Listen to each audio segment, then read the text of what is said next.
volume 1, we're going to be looking at the Maroczy Bind. And that formation occurs after the moves e4, c5, knight f3, knight c6, d4, c takes d4, knight takes d4, now g6, reaching the accelerated dragon, whereupon white plays c4. Now, any player who wants to employ the accelerated dragon is going to have a good system against the Maroczy Bind. Basically, white is hoping that the pawns on c4 and e4 exert a cramping influence on black's game, which prevent him from breaking out as marked in the diagram with moves such as d5 and b5, typical freeing moves. This approach by white is positional, strategic, and has been very successful over the years.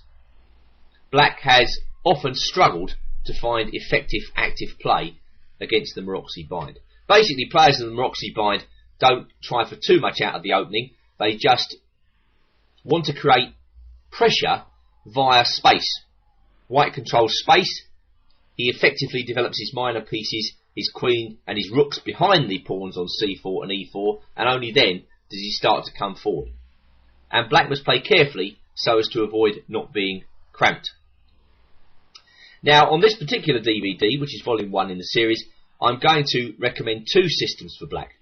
One of which is sharp, the second of which is mainstream. And you can choose between each. We're going to look at the sharp system first, which is risky, but I think when it's well chosen in a tournament game, you needn't play this every time, perhaps you could employ it as a surprise weapon, could well score plenty of points for you. And it occurs after the move bishop g7, hitting the knight, bishop e3, defending the knight, and now knight out to h6.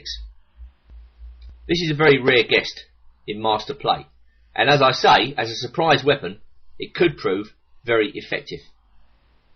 Black's play is controversial. The knight moves to the edge of the board, but the point of this move is to keep the f-pawn free to go. So in a lot of lines using this system, black is getting ready to break with the move f5. This leads to sharp play and very interesting play too. Perhaps white, if he knows everything, can negotiate the complications and come out with a better position. But how many of your players, how many of your opponents will know everything? This is the main question. Of course, if you don't like this system, then you can perhaps employ the main line I'll be suggesting a little later on. But for the time being, let's transport ourselves all the way back to 1957 now, to the Russian Championship between Grandmasters Foreman and Boris Spassky, playing with white. And in this game, white played knight c3, whereupon black castled. White played his bishop to e2. This is by far the most common square for the king's bishop in the Maroczy Bind. And as you can see, you know, the attractions of the Maroczy Bind are obvious. White gets this nice formation, easy development for his pieces, and plenty of space.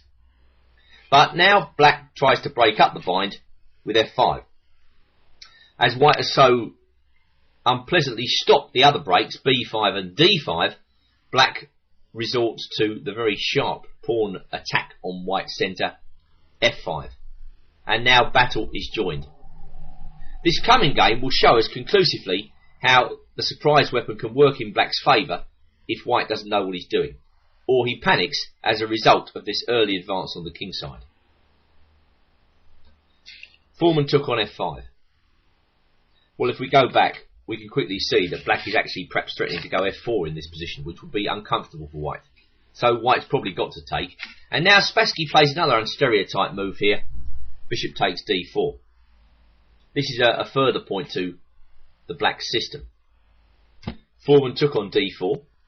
We just dropped back. We will be looking at the consequences of bishop takes h6 in our next game, but for the time being, let's see bishop takes d4 first. And now black plays knight takes f5.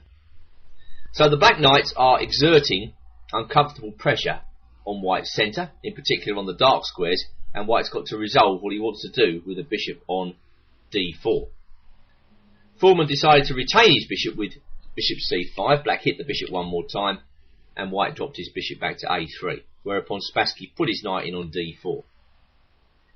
So, in return for having surrendered the two bishops, black's got a nice outpost on d4, which he's going to be very reluctant to surrender. In general, long term, the prospects favour white. If white can ever get this dark square bishop going, then I think, you know, he can count on a very good position. Black's job is to disrupt him with tactical blows to make sure that he does not ever get the chance to get this bishop into the game decisively. So white castled. Black brought his bishop out to f5. Now black's certainly thinking about knight c2, so white played rook c1 to stop that. And Spassky played queen to d7. Actually, the location of that bishop on a3 is not that impressive, because it means that black's rook on f8 is, well, unmolested really. White would really like to have his bishop on h6 in this position, attacking that rook, but the bishop's a long way off. And this gives Spassky the time to mobilise his pieces further with rook f7, b3 trying to bring the bishop back into the game, and rook a f8. So this will be a typical way that black tries to mount pressure against the white king side. Foreman moved his bishop back to attack the black knight, and of course black wants to keep that knight in on d4. The knight on d4 is shutting down the dark square bishop. Black would be delighted really if white took that knight, because, well, he'd just take back, and then black really couldn't get rid of that knight on d4. So white tries b4, trying to break up the formation of the knights. In fact, b5 is on the agenda, followed by a capture on d4. Bishop e6.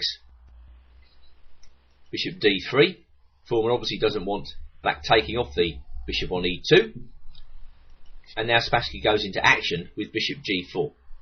All along the line, Spassky is disrupting white's plan.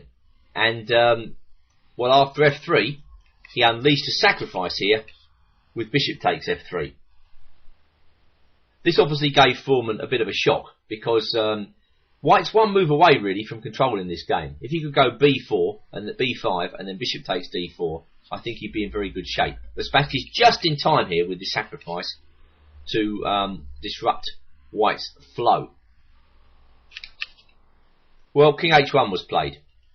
Now clearly if white considers that knight a really serious threat, I think he's probably got to take it. After that, black will recapture with the rook, and now we've got a situation where white has extra material, but he's not in any position to use it. Black, meanwhile, has nasty threats to white's king. Perhaps rook f2 is a threat, perhaps queen g4 is a threat, perhaps e4 is even a threat. The white king is extremely open, and, well, who's to say the rook and two pawns are not better than the two pieces in this position?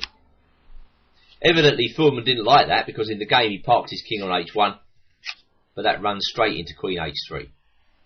I think basically what happened in this game is that Foreman overlooked black's next move. He thought rook f2 was going to save the day, but now comes the crushing move, knight e1. This is a decisive double attack, and in fact, so strong is this move that white decided to resign. Let's take a look at why white resigns. Well, basically because he hasn't got a move. The rook on f2 is kind of overloaded here. Black has several threats. He's hitting the rook. He's hitting the bishop. Obviously, if rook takes f7 in this position, black has queen g2 checkmate. And going back to knight e1, it's hard to see another move. For instance, if he plays rook d2 in this position, black has a number of winning moves. I think knight takes d3 is pretty effective.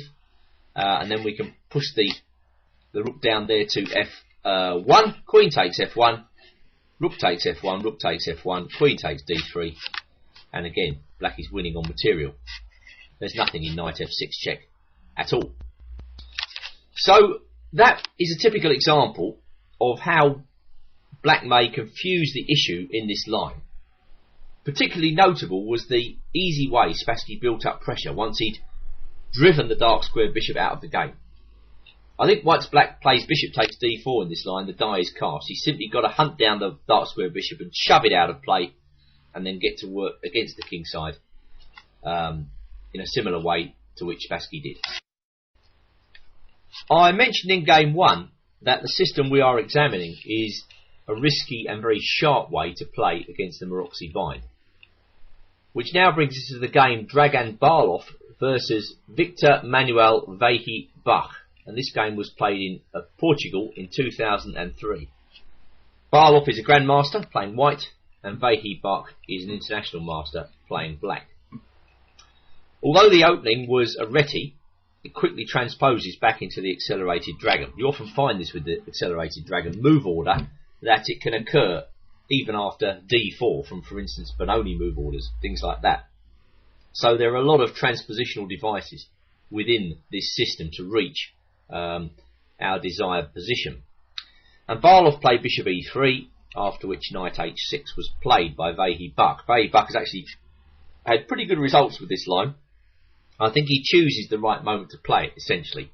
And this is a skill you will have to cultivate with black if you play this opening with any regularity. You're going to have to choose the right opponent at the right time. Because what we're going to see in this game is essentially a very strong continuation for white. Not necessarily the line that Barloff played, by the way. Barloff lost this game with white. But I'll show you the line which should trouble black if white plays perfectly. Of course, you know, chess is a practical game. This need not put you off.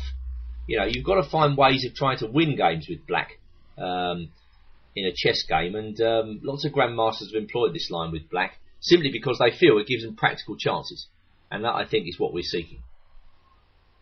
Well, we reach the main line position after bishop e2, black castles, knight c3, and now black hits out with this very sharp move f5. As I said, it's hardly profitable for white to allow the move f4, so Barloff takes on f5, bishop takes d4, and now the critical move, bishop takes h6, after which black really has only one move to maintain momentum, and that's rook takes f5, whereupon white castles. Okay, well here we have a rather unbalanced position. Inherently, of course, white's position is much sounder. He's got the sounder pawn formation. Black has 3 pawn islands to white's 2, and that bishop on h6 does look ominous next to the black king. Nevertheless, what happens after queen b6? This is a very sharp move, which I think is going to shake a lot of your opponents if they haven't seen this line before, because black's already hitting the pawns on f2 and b2. White must know exactly what he's doing in this position, or he's going to get an awful position, as happened in the game Melligers versus Vehi Bak, which was played in Vlissingen, Holland in 2001. White played queen d2, seeing no way to prevent a pawn from going down the drain here. Black took on f2, and then he played d6, and white was obviously relying on knight d5 to bail him out. Well, black has won a pawn in this position, and Vehi Bak confidently went queen d4 here. After bishop d3, there came rook f7, and after rook d1, black played bishop g4. The game continued, rook c1, knight e5, and black was well on top and went on to win. For instance, after rook c3 as played, Vehi Bak actually played the very sharp move rook f3 in this position, when it's anybody's guess what's going on. Going back to rook c3, if you want to play a stable move, which keeps black a pawn up and white has really no compensation, then just play rook e8 here. Which brings us all the way back to Barloff versus Vehi Bak, where the grandmaster continues with the best move, knight to d5, and black, having said A, queen b6, has got to say B now and come in with queen takes b2. Well, I think most white players here are going to play as Barloff did, rook b1, but that's not the best move. Unfortunately for black, if white knows knight takes e7 check here, which is quite a difficult move to see, then the black position is not so great. This is the risk you take when you enter this variation. And the point of this piece sacrifice is that after knight takes e7, white goes rook b1. And the queen can't maintain the defence of the dark square bishop on d4. Of course, once that dark square bishop goes down the pan in this position, with the white bishop so close to the black king, then I think black is going to emerge with a very poor game. I give 2 variations. Black can obviously take on f2, and then he can play queen e5. But after bishop f3, d6, and now rook b5, the black game is actually quite ropey. White has 2 bishops in an open position, and I don't like black's position very much. Black can defer the sacrifice with queen c3. White goes rook b3, and now probably the best move for black here is queen a1. But even here, after rook takes a1, I still think white is substantially better with his pair of bishops. So really it's up to you whether you take that risk. If you play this variation, then that's the risk you're going to take. A small risk, but well, you have to go in with your eyes wide open. As it happens in this game, white played rook b1, queen a3, and now bishop g4, hoping to work up compensation after rook f7 and now knight c7. Rook b8 was played, and white went knight b5. But queen c5, the game continues. White gets the chance to lop off that bishop. But after queen d4, black is reaching a playable position. Still a pawn up. White hasn't got his pawn back yet and shows no signs of doing so. And so white has it all to prove in this position. And in the game, Barlow actually doesn't manage to prove it. He plays queen e2. Well, clearly white could exchange the queens in this position. And maybe retreat his bishop with bishop e3, something like that. But that is the type of continuation which can only really give white equality at best. I mean, I think black just safely retreats his knight and retains his extra pawn. Yes, white has two active bishops, but he's a pawn down. And I quite like black's chances here. So Barlow obviously did not consider that a practical continuation. He went queen e2, keeping the game on the boil. And black retreated his queen out of the centre with queen f6. I think it's obvious that a period of consolidation is going to be called for here, careful consolidation, over the next few moves. And Vehibach is up to the task as he gradually dampens white's enthusiasm for playing this position. White's trumps are the pair of bishops and his activity. Black's main trump, of course, is his extra pawn. B takes c5 was played. Bishop takes c5. Obviously, white can take on b8 in this position. Knight takes b8 and only then take on c5. I'm not sure it makes an enormous amount of difference. Black brings his knight back to c6 and remains a pawn up. Something similar happens in the game. He goes bishop takes c5. Black takes on b1. And then the rook comes back to f8. Bishop e3 was played. And now finally black gets the chance to strut his stuff a bit in the centre with d5. Now I think black's passed pawn is going to win the day. White reluctantly trades off his light square bishop and plays rook c1. But rook d8 is a good move, getting in behind the passed pawn and again, you know, saying to white, well, what actually have you got here?